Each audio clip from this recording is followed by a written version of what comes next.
देख रहे हैं सिटी पोस्ट लाइव। मैं हूं सृष्टि राज। ब्रह्मपुर विधानसभा सीट बक्सर जिले की राजनीतिक दृष्टिकोण से काफी महत्वपूर्ण सीट मानी जाती है।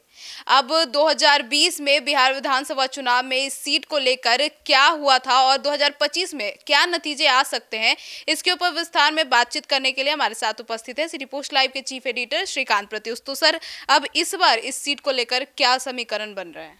देखिए, मुझे जहाँ तक जानकारी है कि 2020 में जो चुनाव हुआ था उस इस सीट पर आरजेडी ने जीत हासिल की थी। शंभुनाथ यादव ने लोक जनशक्ति पार्टी के हुलास पांडे को 51,000 वोटों से हराया था, जो मार्जिन बहुत बड़ा था। ठीक है, इस चुनाव परिणाम से साबित हुआ था कि आरजेडी की जड़ें यहाँ बहुत मजबूत हैं। लेकिन आगामी चुनाव में इस सीट पर परिणाम किसके पक्ष में होंगे, ये एक दिलचस्प सवाल है और आपका भी जहन में यही सवाल है। सर, तो 2020 में यहाँ ब्रह्मपुर जो विधानसभा सीट थी, इसके चुनाव के परिणाम क्या थे?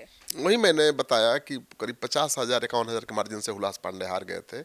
लेकिन खास सच बात यह है कि उस समय एलजेपी के उम्मीदवार थे और एलजेपी का किसी गठबंधन से अलायंस नहीं था।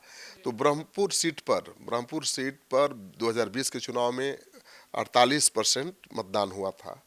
शंभुनाथ यादव ने अपने निकटतम प्रतिद्वंदी हुलास पांडे को एक बड़ा मार्जिन से हराया था और लगा कि भाई ये यहाँ तो आरजेडी का गढ़ है, इसको तोड़ना बड़ा मुश्किल है। इसके बावजूद ब्रह्मपुर विधानसभा क्षेत्र के राजनीतिक समीकरण में कई बदलाव आए हैं समय के साथ, और राजनीतिक समीकरण में भी बदलाव आए हैं। 2025 में फिर से हुलास पांडे मैदान में है।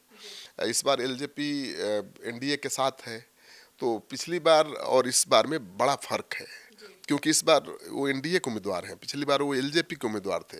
तो पिछली बार तो एलजेपी कहीं नहीं जीती, लेकिन जब एनडीए के उम्मीदवार के रूप में वो उतरेंगे वहाँ से तो मजबूती बहुत मिलेगी। तो आरजेडी की मुश्किल बढ़ाने वाले हैं हुलास पांडे। सर, तो वैसे तो बीजेपी भी वहां से चुनाव में जीतती नजर आ रही है। हाँ, अब जीतती रही है। 2010 में बीजेपी की प्रत्याशी दिलमणि देवी जीती थी और वो भी 46,000 वोटों के मार्जिन से जीती थी। आरजेडी के अजित चौधरी को 20,342 वोटों के अंतर से हराया था। 2015 में आरजेडी ने बाजी मारी थी। आरजेडी के उम्मीदवार शंभुनाथ यादव को 90,000 वोट मिले थे और बीजेपी के विवेक ठाकुर को 30,076 वोटों से के अंतर से हराया था। तो ये आरजेडी के लिए एक निर्णायक जीत साबित हुई थी और इस बार ये सीट एलजेपी के खाते में गई है। हुलास पांडे फिर से उम्मीदवार हैं और इस बार हुलास पांडे को हराना आसान नहीं है। सर, तो अगर बात करें ब्रह्मपुर का वोट शेयर और समीकरण की, तो वहाँ अब क्या क्या बदलाव हुए हैं? देखिए, 2020 के चुनाव में तो मैंने कहा कि एलजेपी किसी गठजोड़ में नहीं था, किसी गठबंधन में नहीं था, अकेले लड़ रहे थे चुनाव चिराग पासवान। तो फायदा नहीं मिला, कामयाबी नहीं मिली। लेकिन 2020 का चुनाव में ब्रह्मपुर विधानसभा क्षेत्र का वोट शेयर और परिणाम ये बताने वाला था कि भाई यहाँ जनता बदलाव के मूड में नहीं है अभी, मतलब आरजेडी ज़्यादा मजबूत है। लेकिन इस चुनाव में यह समीकरण बदल गया है, क्योंकि अब एलजेपी एनडीए का हिस्सा है और हुलास पांडे जो भूमिहार समाज से आते हैं, मजबूत नेता हैं, वो उम्मीदवार बनाए गए हैं। तो भूमिहार तो गोलबंद होंगे ही, ब्राह्मण भी उनका साथ देंगे और अति पिछड़ा, दलित और चिराग पासवान का जो वोट बैंक है वो जुड़ जाएगा। तो हुलास पांडे इस बार चुनाव जीत सकते हैं और स्थानीय मुद्दों और जातीय समीकरणों के जरिए ही यहाँ पर सब लोग चुनाव लड़ेंगे। तो ब्रह्मपुर विधानसभा सीट बिहार की एक बहुत खास और संवेदनशील सीट मानी जाती है।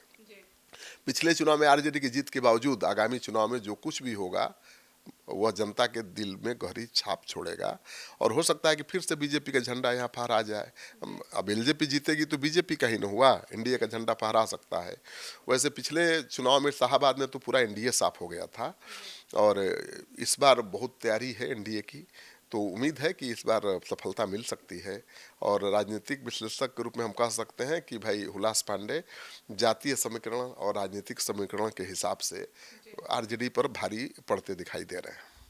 तो सुना आपने हमारे इस डिबेट को। तो अब इस सीट को लेकर आपकी क्या राय है और हुलास पांडे अब आरजेडी पर भारी पड़ेंगे या नहीं पड़ेंगे, इस पर क्या राय है? अपनी राय कमेंट सेक्शन में जरूर बताइएगा। तो फिलहाल इस खबर में इतना ही। आगे की खबरों के लिए जुड़े रहिए हमारे साथ और देखते रहिए सिटी पोस्ट लाइव। धन्यवाद।